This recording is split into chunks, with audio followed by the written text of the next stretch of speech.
Muy buenos días, 6 pasadas de las 10. Estamos atentos a la situación en Misiones. Hay incidentes en el comando radioeléctrico, aunque el gobierno local negó que haya una toma por parte de la policía. Hay piquetes en las rutas, hay marchas en Posadas y la información a partir del comité de crisis creado por el gobernador Pasalacqua, que en los hechos es un aliado del gobierno nacional, comité de crisis que respalda e integra Patricia Bullrich, está mandando la gendarmería con llegada prevista para dentro de una hora más o menos, según la última información. Habrá que ver, ¿no? Ayer escuchaba a un colega, leía, charlaba con otros, acerca de las sorpresas, como en su momento lo fueron General Mosconi y Cutralcó. El comienzo de microestallidos en las periferias de algunas ciudades. Mientras tanto, Javier Milei está en España, básicamente para participar del acto neofascista de mañana, en el que pretenda ratificarse como influencer global. Hace un rato estuvo con algunos empresarios, en la embajada argentina, que fue lo que el gobierno armó de último momento para tratar de disimular que el viaje es exclusivamente por razones personales. Como si eso variara algo, la reunión con los empresarios. Bueno, y ayer presentó su libro apócrifo, sobre el que también hay otras novedades.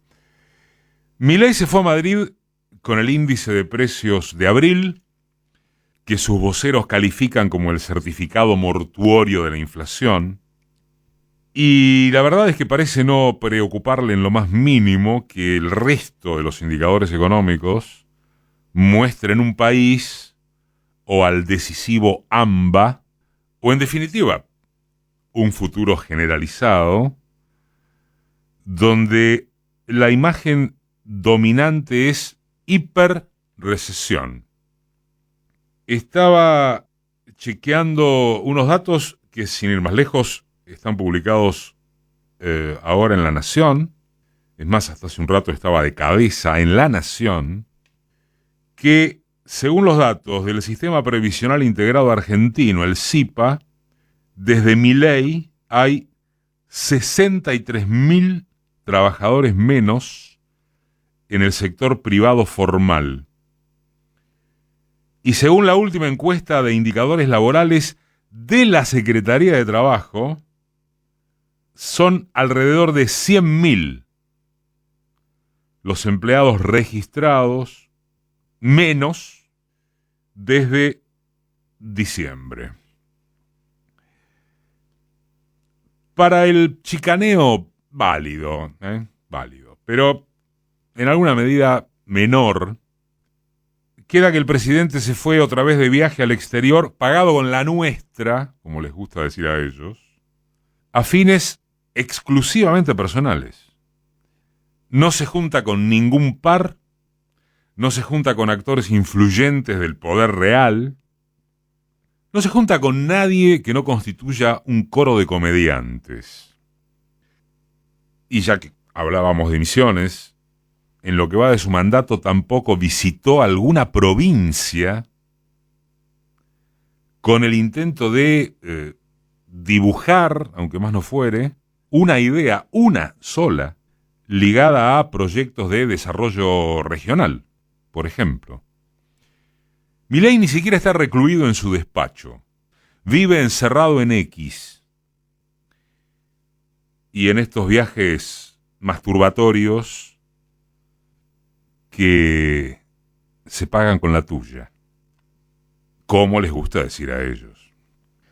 Tampoco semeja inquietarle que en diferentes o concurrentes ámbitos empresariales e institucionales, locales y externos, comience a hablarse cada vez más de que hacia mediano y largo plazo no hay plan de estabilización de ninguna naturaleza, ni monetario, ni fiscal, ni nada de nada. se lo han dicho Cavallo, Broda, Pratgay, Rodríguez, Melconian, y siguen las firmas. Son la motosierra y la licuadora como objetivos en sí mismos, no rumbo a algo definido que tuviera sustento político y social. Es pelearse con casi todos al solo efecto de mantener su trazado de personaje quijotesco, disruptivo. Y es que a él no se llega porque, tan simple como eso, no se relaciona con nadie. Y descartado él, solo se trata del poder omnímodo de la hermana, quien tampoco tiene prácticamente relaciones estrechas. Hay una muy buena nota de Brenda Struminger en Infobae de hoy sobre la hermana. En su función descriptiva, esto que acabamos de señalar no es opinión personal. Son datos del creciente secreteo en las corpos, entre los periodistas con buena información, en los soft de los empresarios que aplauden sus stand-up con vergüenza ajena, ¿no? Preguntándose aquello de si este tipo es en serio, si de verdad puede considerárselo un presidente, si tiene algún resorte del que agarrarse a futuro. Lo blanqueó la frase de Eduardo Eurnequian esta semana, nada menos, al exigirle que SIC se ponga las bolas y dirija el país. Por las dudas, vaya al subrayado de que no los atribula la orientación salvaje del tipo de capitalismo que encarna Milei. Los fastidia no entender cómo acertarle a si tamaño protagonista tendrá la muñeca para conducir tamaño proceso de exclusión social. Sus negocios, están o estarían más asegurados que nunca, excepto por el pequeño detalle de una probable implosión. Pero claro, también se constata que, salvo por sus deméritos, el gobierno no afrontaría, por ahora, riesgos graves.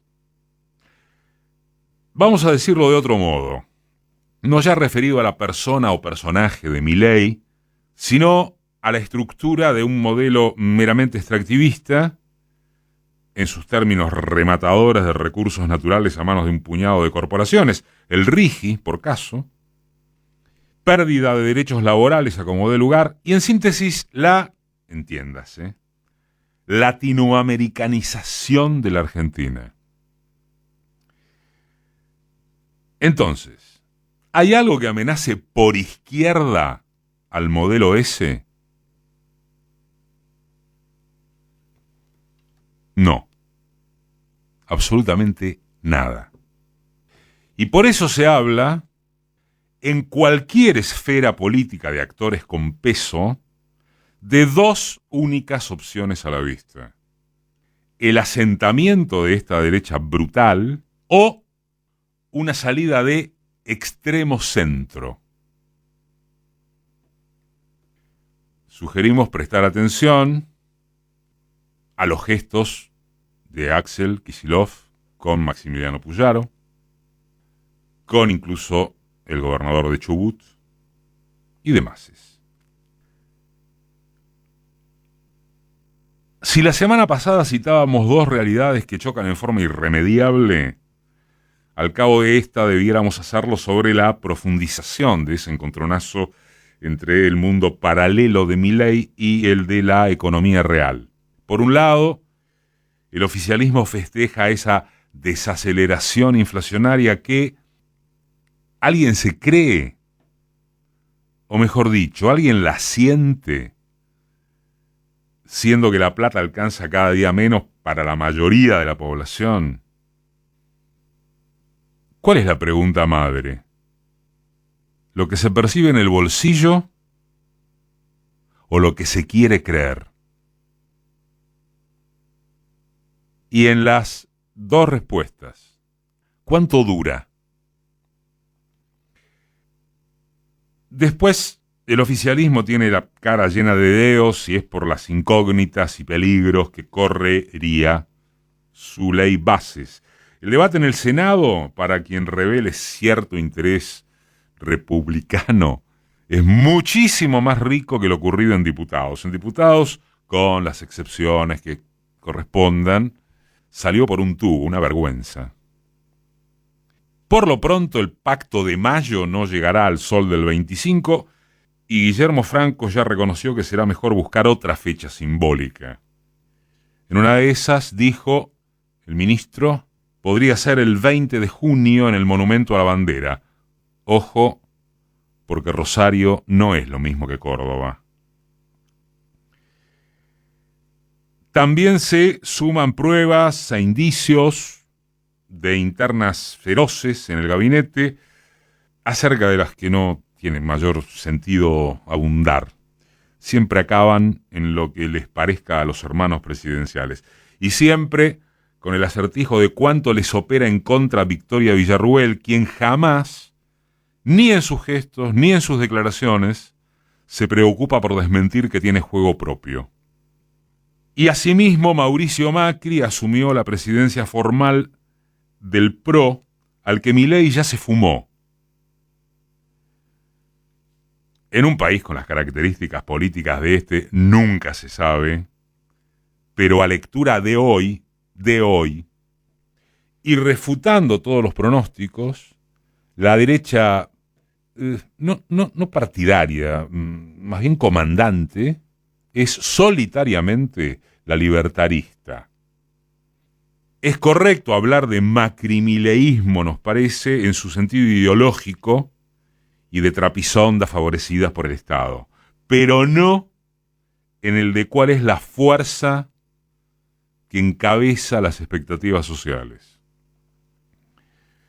Bien, y entonces llega el turno de la oposición, que sigue teniendo el nombre del peronismo y adyacencias progresistas. Progresismo, una palabra que nos parece que hay que rescatar, porque eso es lo que más le jode a la ultraderecha. Saquemos, por ejemplo, y para no extenderse, a gobernadores como los de Tucumán, Salta, Catamarca, que son apéndices vergonzantes de lo que el poder central decida. La observación unánime es que esa franja, llamémosle peronista, panperonista progre, se halla en un desbarajuste deprimente.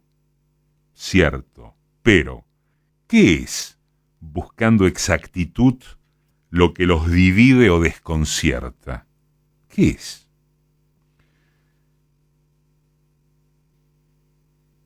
Tomado cualquier nombre propio que se quiera, todos coinciden en la necesidad de un modelo productivista y distributivo, de aliento al mercado interno, abierto al mundo pero sin comer vidrio, consciente de los desafíos de la revolución tecnológica y de su impacto en el ámbito laboral, no primarizado en la explotación agropecuaria, y tantos etcéteras que debieran aunar en reemplazo de fraccionarlos en tribus.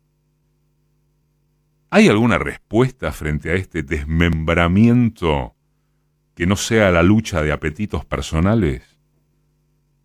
¿Hay acaso alguna batalla ideológica de fondo afuera de los marcos del capitalismo, como si se tratara de que se enfrentan los comuneros de París contra vaya a saberse qué cosa, qué grupos, qué colectivos? ¿De qué discuten en los momentos libres que les deje mirarse el ombligo? Hay un testigo fiel, lamentable, de esta batalla de los apetitos personales, de los intereses de sector. Está bien, eso es de los radicales sobre todo, pero no solo. ¿Qué es la resolución parcial que tuvo el conflicto universitario al cabo de una de las marchas más emocionantes desde la recuperación democrática? No la UBA, porque la UBA somos todos, sino la mayoría de sus conducciones, con excepción respecto de un punto, después Luispa va a tener un informe acerca de esto, de sociales, exactas y filosofía y letras, Se cerró un acuerdo presupuestario con el gobierno que deja aparte al conjunto de casas de altos estudios, del resto, que también somos todos. Repito, está bien, son radicales y ya huelgan los comentarios para referirse a eso que alguna vez fue un partido no conservador, pero ¿está habiendo o habrá un contraataque contundente del grueso que debiera sentar el todos o ninguno? Puede ser que casi no haya casos de ejemplaridad individual y que en caso de haberlos no se manifiesten con la potencia debida. Las preguntas son simples. Lo complejo son las respuestas.